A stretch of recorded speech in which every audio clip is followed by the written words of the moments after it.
Hello.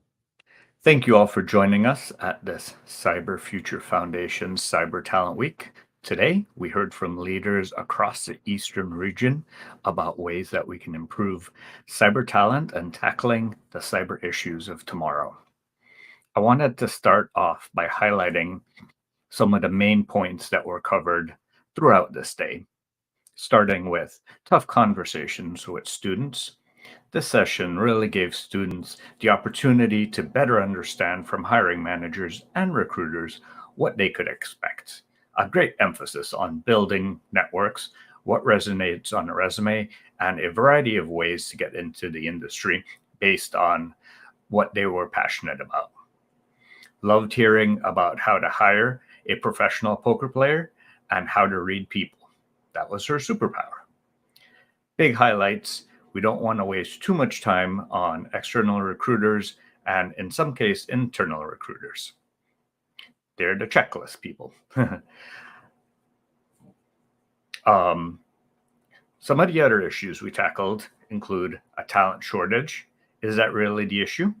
As we heard in last year's summit, some of the very strong opinions on whether we really had a talent shortage is our methods of recognizing talent not working? Many in our industry feel that talent is very narrow and technical. The continuing discussion around the lack of talent and has created a bidding war that's really unsustainable. There were many interesting conversations around the importance of internships, apprenticeships, especially for those looking to break into the industry. Key consensus: we need to overhaul how we recognize and recruit talent if we hope to address the demand that we have in this market. We need to look for passion in our cybersecurity careers. So many messages coming from those that were working on the industry and why this is important, why they love their job, the importance of doing their job, and why they believe their career is an amazing pathway. It was great to hear from the public and private sector sharing on what they loved about cybersecurity professionals and encouraging them to consider a career in cyber. The entrepreneurial panel discussed the risks and pitfalls of starting your own business, but were aligned on the passion for the industry. We need to get these stories and message out to a more wider, diverse global audience. We had some great advice for those trying to break into cybersecurity. A number of sessions focused on really great advice for first-time job seekers, for career transitioners, and some great tips from hiring managers on what they look for in a candidate, what stands out on a resume, and the characteristics that they look for in an employee. As talent matures, we need to ensure that there is diversity, inclusion, and equity amongst our labor force. We had some very strong, defined messaging on the need for DEI in our industry. The research presented by IC Squared and Aspen Institute clearly called out the lack of diversity, the barriers to entry, and the socioeconomic and perpetual effects that they have. One very powerful message in Anthony Hannon's panel was the discussion around open and honest conversations within an organization as it relates to diversity, equity, and inclusion. Others call out for more opportunities to improve in this area. DE&I has to be baked into the fabric of a company or an industry in order to be successful. Security within baking in security culture within teams. Culture is a top-down requirement, but in the context of our cybersecurity teams, you have to have buy-in across the organization. Security teams tend to have a very diverse skill set and personalities.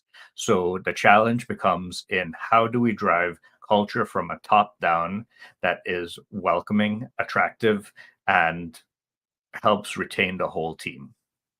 Leaders talked about finding the why, doing it for the job, tolerating the timelines and stresses is also critical. They talked about the need for change agents and the challenge of concepts for buy in, churn, etc. The key message is that culture is critical, it's hard to build, and we're fighting the good fight each and every day. Budget and buy in across organizations and security culture goes beyond the CISO's office and security teams. It's an organizational imperative. The other thing that we saw was the need for increased collaboration across sectors. The need for more collaboration between sectors, private, public sector partnerships, was called out in many sectors. I thought it was really interesting to see Tom Patterson's moonshot perspective that he called out that when he put the PM program and recommended a cross-sector collaboration, that there was reluctance from the government to come to the table. But this has changed over the past few years, and there's no better time to find ways to collaborate with the government on cybersecurity issues. We've heard for similar calls for open dialogue, cooperation as it relates to DE&I, skills development, training, recruiting, and talent development across our sectors. Our industries need to find more ways to be collaborative and cohesive in the ways that they tackle big issues. Those were just some of the things that we discussed today in the Eastern Regional Conference. And we invite our senior leaders tomorrow on site at the George Mason University campus to have additional conversations and to talk through these issues in person. For me, it's been an exciting time to present and talk here at the Cyber Future Foundations and to share this message with you.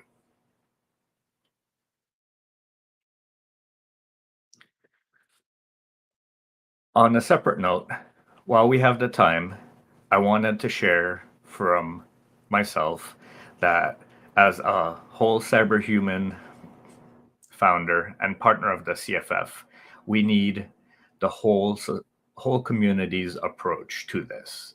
It is not just a one sector approach. It is not a one company approach.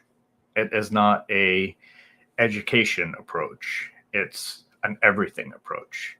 It starts from both education and awareness from our children today so that they can grow up aware of the issues and be interested in solving the problem for tomorrow.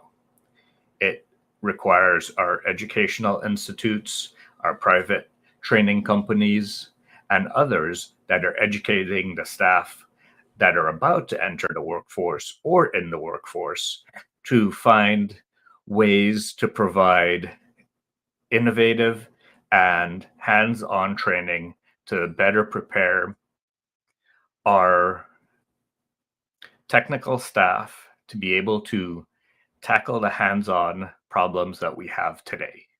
We need a diverse approach of individuals from different backgrounds, whether that is culturally, different thought backgrounds, different cultural experiences, because that is all needed in order to solve the problem.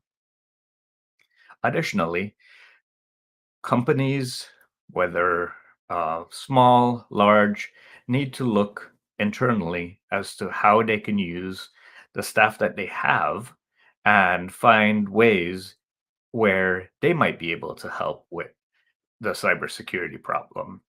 You might have individuals that are in different departments, sales, marketing, etc., that might be interested in cybersecurity. So you could take advantage of those individuals that are already in your organization, already adapted to your culture, and want to be trained within this field and help bring them up. A lot of the technical skills in cybersecurity can be taught. Creativity, curiosity, and imagination cannot be taught.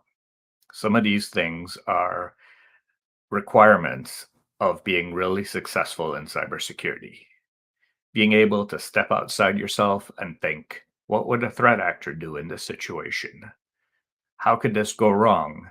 And then also think of the ways that we can mitigate this risk is very important. So look internally at the staff that you have, how you can promote security culture from the top down so that it is part of the way that the organization functions. So you are creating a safety culture within your organization, and safety is there to enable the business. Cybersecurity is there to enable the business and help everyone around.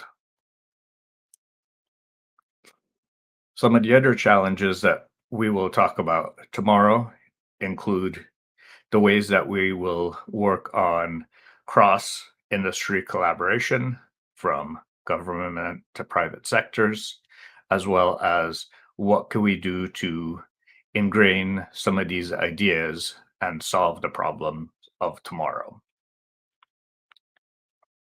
I want to thank you all for joining us today, live, wrapping up the last Eastern Regional segment. Thank you very much.